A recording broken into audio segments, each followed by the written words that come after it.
Hey everybody, Tim and Julie here for the last Batman Beyond video. This is it. Like, there's nothing after this. We're done. It's the crossovers. I guess crossovers part 2. We'll start with, we did 3 episodes of Static Shock. Now, I'm not a huge Static Shock fan. I watched it a little bit growing up. Jordan loves Static Shock. So a little disappointed he wasn't here to watch it.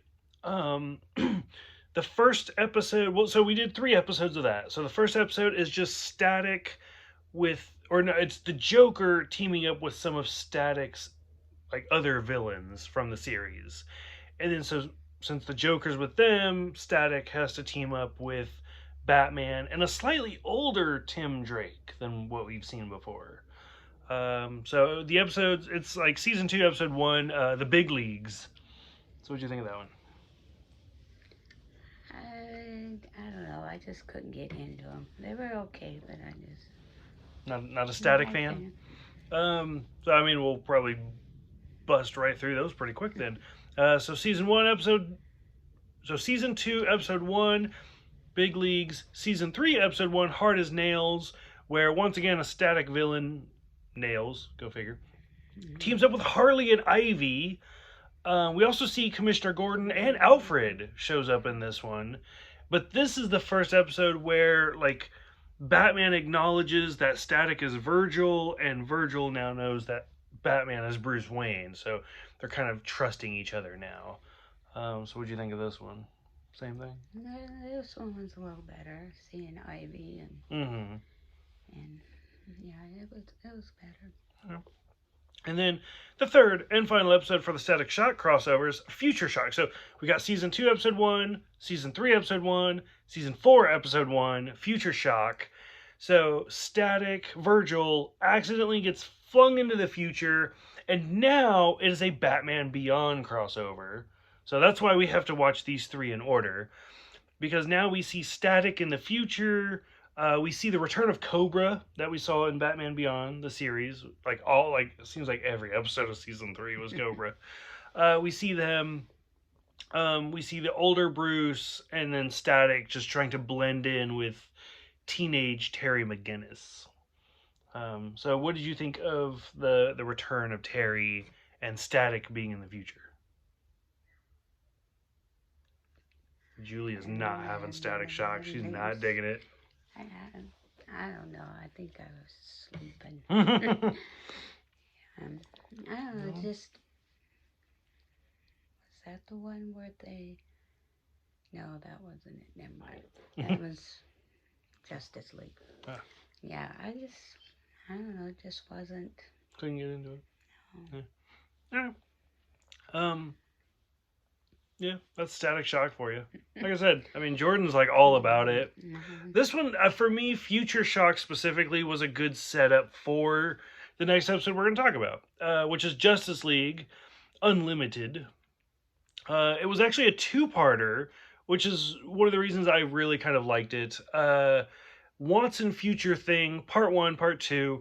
So Part 1 is Batman, Wonder Woman, and the Green Lantern going back in time. Way back To the Old West, where we see Jonah Hex. And we've seen Jonah Hex before in the Batman animated series.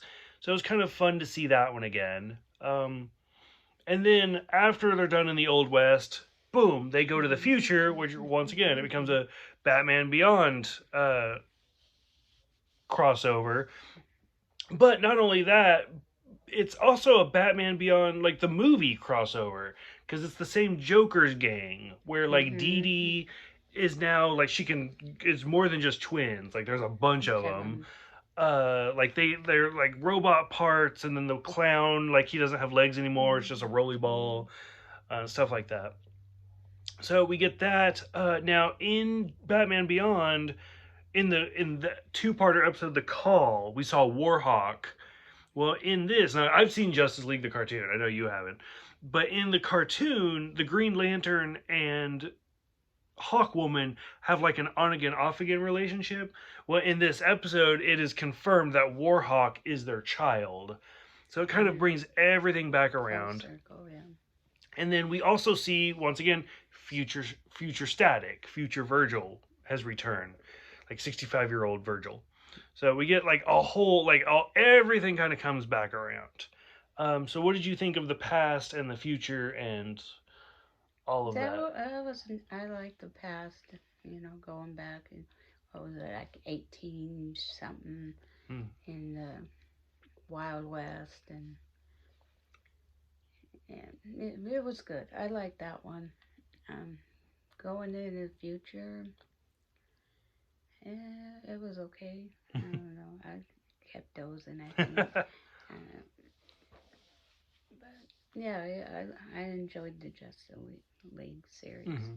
And I think this the one we also saw Green Lantern. So when we saw him in the call, or no, is it this one? No, it's the next one. Just kidding. So the next episode, the final episode, the very last appearance that we will ever see Terry McGinnis ever again, Justice League Unlimited Epilogue, and it's literally called Epilogue because it literally, if you watch the Justice League series in order, it doesn't fit in anywhere. This is literally a Batman Beyond episode that they wrote to give closure to that series. So the first thing is, it is 65 years in the future. Right. Whereas when you watch Batman Beyond and stuff like that, they repeatedly say it's 40. So, like, after you finish the last episode of Batman Beyond, this is now like 15 years after that. Like, that's why Terry looks different.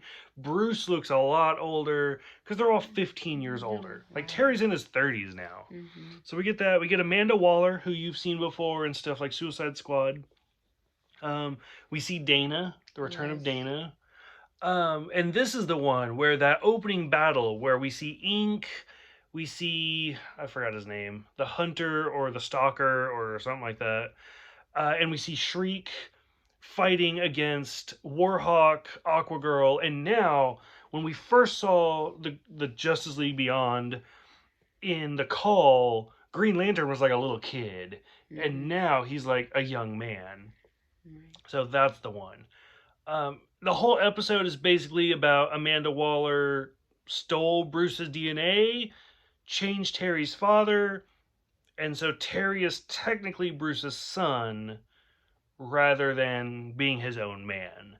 So it's kind of one of those like destiny fate type episodes. Like, what are the chances of him actually becoming Batman? But I mean, we get a lot of references, like when Terry and his parents are going to go see a movie, and Amanda Waller hired somebody to kill Terry's parents to turn him into Batman. He's seeing a Grey Ghost movie, which is Bruce's favorite actor, which was Adam West. And then the assassin was actually the Phantasm from the first animated movie, Mask of the Phantasm. So we get stuff like that. We also see the Royal Flush Gang, and just that whole scene where Bruce is with Ace as she's about to die. It was heartbreaking. So Epilogue, the last appearance of Terry, the big reveal. It's very polar. Like, some people love it, some people hate it. The reveal that Terry is Bruce's son. What'd you think of this one? I like this one a lot. Okay. It was sad that Terry's gone now, but yeah, he was very angry at the beginning of it, but yeah, I mean, he was destroying stuff and everything, but at the end, when he finally called Dana, 3:00 in the morning, and they've been together for like 20 years. Yeah. Like, why did you not propose sooner? Yeah, and he asked her if she was free Friday because he wanted to see her, and then he pulled out the ring. So when he does see her, he was going to give it to her, propose it to her. Yeah, it was a sad one, but yeah, I'm going to miss Terry.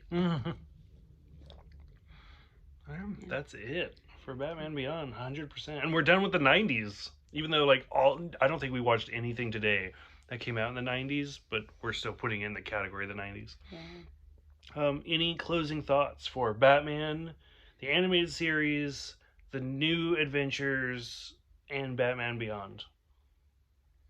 50 videos, by the way. I don't know. This is between all of those three series. We've done 50 episodes for the 90s, and we're done. Yeah, some of them they were all their own, but a lot of them were interesting and sweet, and yeah, I mean, yeah, there was some that I didn't really care for or remember, but yeah, it was fun. Any closing thoughts? No, let's go find something else. Okay. So, for those who have seen Batman Beyond or anything from the 90s, go ahead, let us know what you think about all these crossovers for Static Shock. We did skip the Zeta crossover just because I don't care about Zeta. It's the only crossover we skipped, and I was like, oh, I don't want to do Zeta. So, what did you think of Static Shock? What did you think of the Justice League crossovers? What did you think of everything? Go ahead, let us know. Thank you guys for watching. Thank you guys for subscribing, and we will see you guys next time.